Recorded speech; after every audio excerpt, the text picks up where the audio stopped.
Assalamualaikum warahmatullahi wabarakatuh. Alhamdulillahirabbil alamin wa bihi nasta'inu ala umuri dunya waddin. Wassalatu wassalamu ala asyrafil anbiya'i wa imamil mursalin sayyidina wa habibina wa maulana Muhammadin wa ala alihi wa ashabihi ajmain.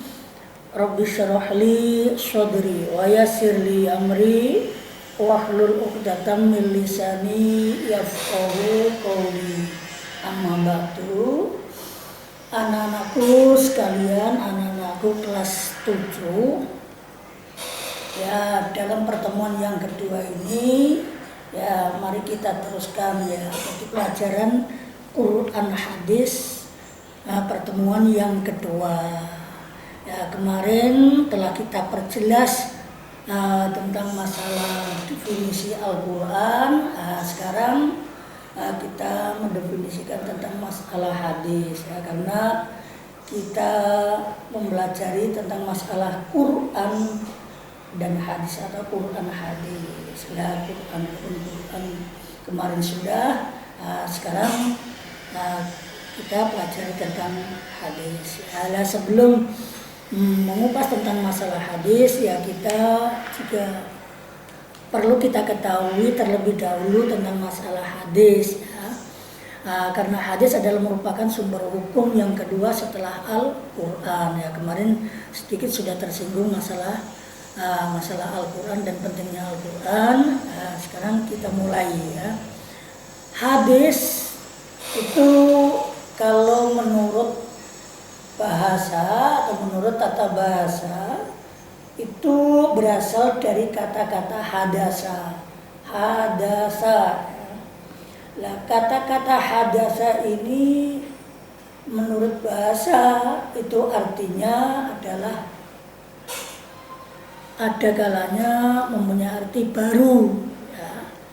Baru, ada yang berartikan peristiwa, ada yang berkataan dan juga ada yang cerita. Nah, ya, artinya ini banyak sekali. Jadi dari tinjauan bahasa kata-kata hadasa itu mempunyai banyak arti. Ada kalanya artinya adalah cerita, ya, cerita, perkataan, peristiwa dan baru. Ini perlu kalian ingat-ingat. Ya, sebagaimana itu dalam ungkapan ya ada masih wallah hadisun ya, masih wallah hadisun, apapun selain Allah adalah hal yang baru. Ini berarti hadasa mempunyai arti baru. Ada yang cerita seperti wa amma bi nikmati rabbika fahadis ya, adapun dengan nikmat pengiran atau Tuhanmu maka fahadis, maka ceritakanlah. Bila mana kita mendapatkan suatu nikmat, kita bisa bercerita dengan yang lain atas kenikmatan tersebut. Nah, namanya hadasa, ini bermakna cerita ya. Ada juga berbicara, berbincang-bincang ya, peristiwa itu berkataan seperti muhadasah. Dari kata-kata muhadasah itu berarti dari kata-kata hadasa, muhadasah, berbincang-bincang atau dialog atau berkata-kata, beromong-omong. Nah, ini itu diantara adalah hadis ya, hadis. Nah, kemudian hadis itu menurut istilah adalah segala apapun yang telah disandarkan pada Rasul.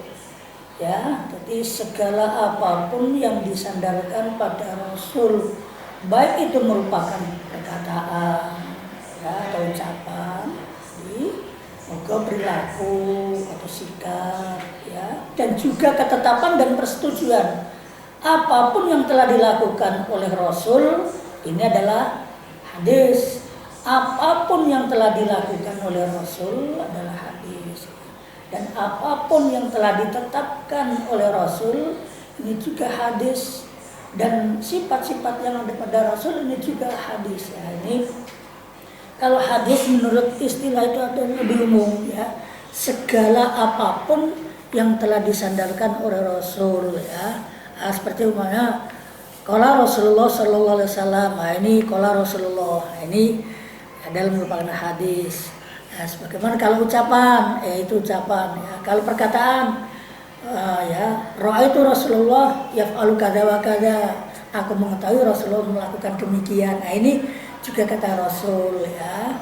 Juga penetapan apapun yang telah dilakukan oleh Rasul, apapun yang telah dilakukan oleh sahabat, tapi ternyata Rasulullah mendel ya, diam, tidak menegur dan tidak apa-apa. Akhirnya pun Rasulullah menyetujui. Nah, atas persetujuan dan ketetapan Rasul itu juga merupakan hadis ya, itu hadis. Nah, ini sudah kita ketahui tentang masalah hadis ya. Jadi hadis seperti hadis adalah ya segala perkataan, segala peristiwa, segala perbuatan, segala ketetapan dan segala apapun yang telah disandarkan pada Rasul itu adalah dikatakan hadis ya. Ya, ini arti pertama hadis ya. Nah, hadis itu memang mempunyai kedudukan yang sangat tinggi dalam segi hukum setelah Al-Quran ya.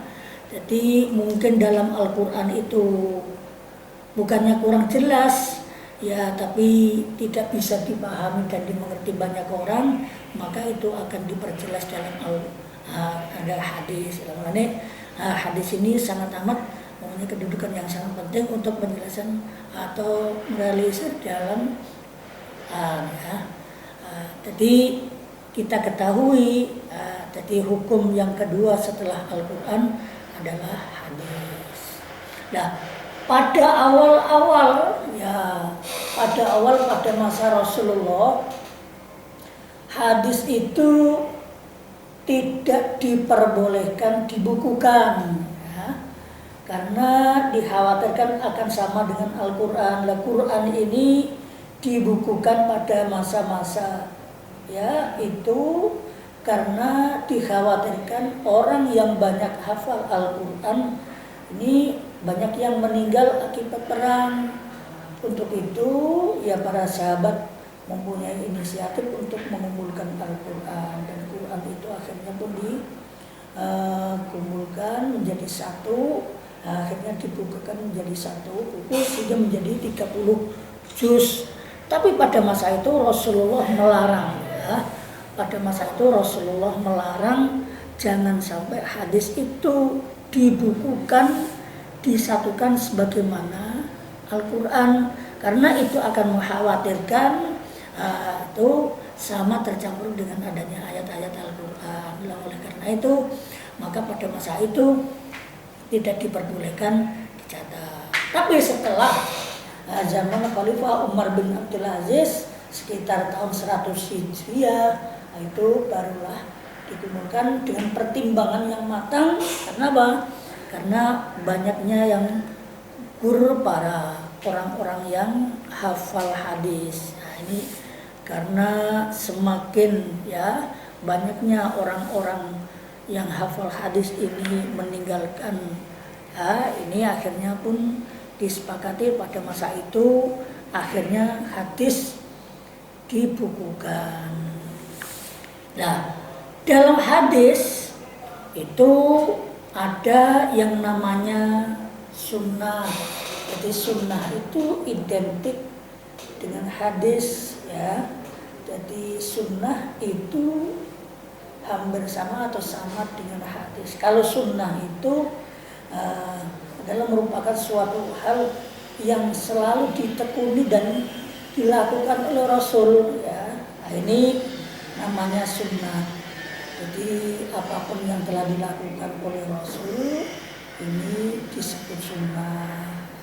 Nah, ada kata-kata faman rawiba an sunnati falaysa minni. Itu sunnah itu artinya juga hadis, apapun yang telah dilakukan oleh Rasul. Ini dalam masalah sunnah dan hadis ini sebagian para muhaddisin atau ulama-ulama hadis ada yang berpendapat sama, ada yang berpendapat beda, ada yang membedakan ya.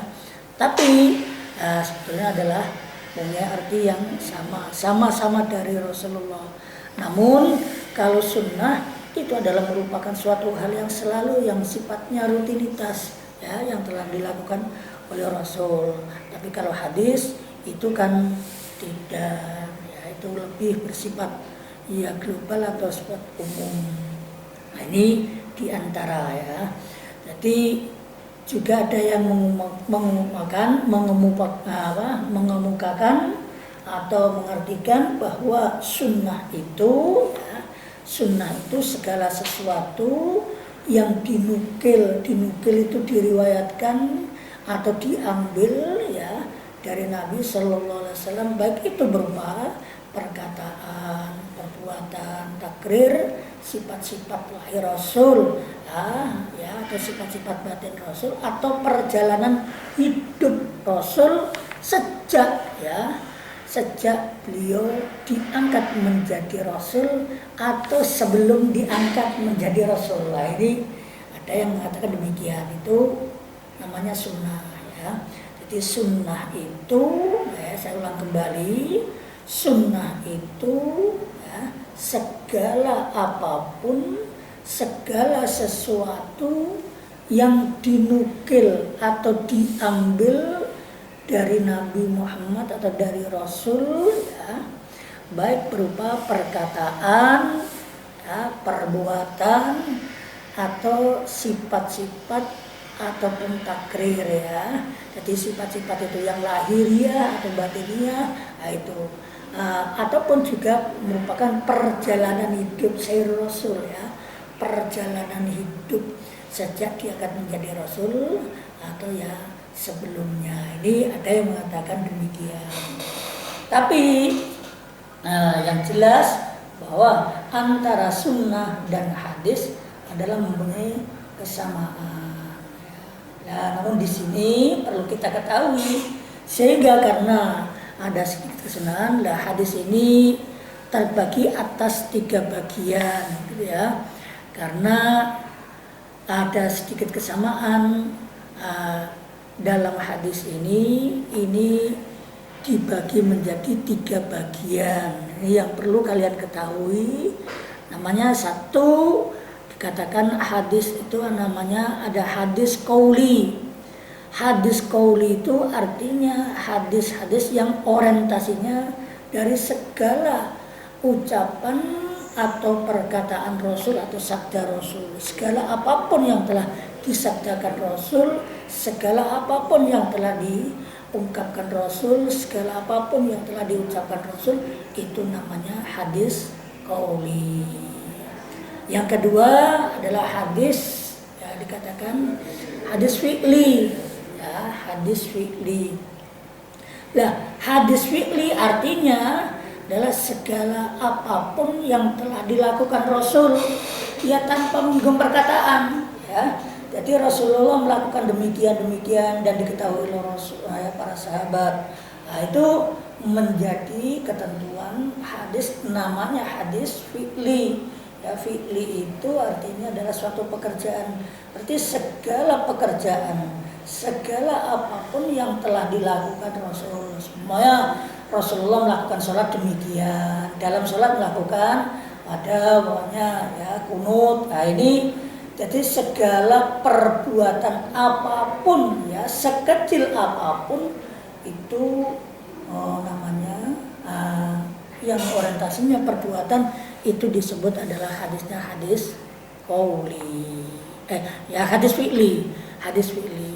Dan yang ketiga adalah hadis takriri. Takriri itu takrir, penetapan atau persetujuan Rasul ya. Nah, artinya segala apapun yang telah ditetapkan atau disetujui Rasul. Disetujui Rasul itu artinya ya, umpamanya ya, ada seorang sahabat melakukan suatu pekerjaan demikian di hadapan Rasul dan Rasulullah tanpa menegurnya. Ini adalah namanya hadis takriri.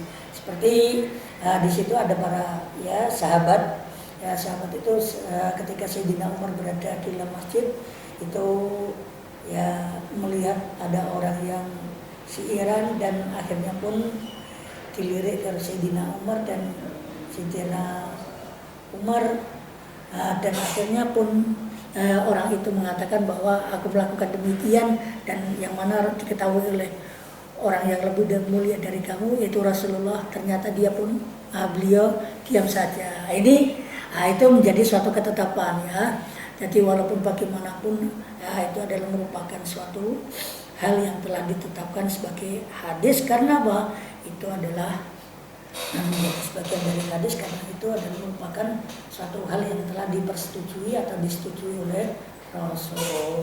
Untuk itu maka kalian benar-benar harus bisa membedakan di antara ketiga hadis itu tadi ya. Berarti intinya dalam pendeteksian atau dalam pendefinisian hadis ini sudah bisa kita ketahui ya, kita sudah mengetahui tentang masalah Al-Quran dan hadis ya. Jadi kalau hadis itu terbagi atas 3 bagian, yaitu dikatakan hadis qauli, yang kedua adalah hadis fi'li, dan yang ketiga adalah hadis takriri. Ya kita ingat ulang kembali untuk nanti disimulkan ya. Disimulkan baik-baik, itu diingat baik-baik sehingga bisa ketahui. Itu nanti bisa diringkas sendiri sehingga catatan-catatan yang sudah kalian catat nanti itu akan menjadi bukti besok setelah masuk atau bahkan ya itu adalah menjadi suatu penilaian tersendiri bagi kalian ya. Nah ini ya disimpulkan bahwa ya hadis itu intinya ada 3, yaitu hadis qauli, artinya segala ucapan Rasul, segala sabda Rasul. Ini adalah hadis qauli.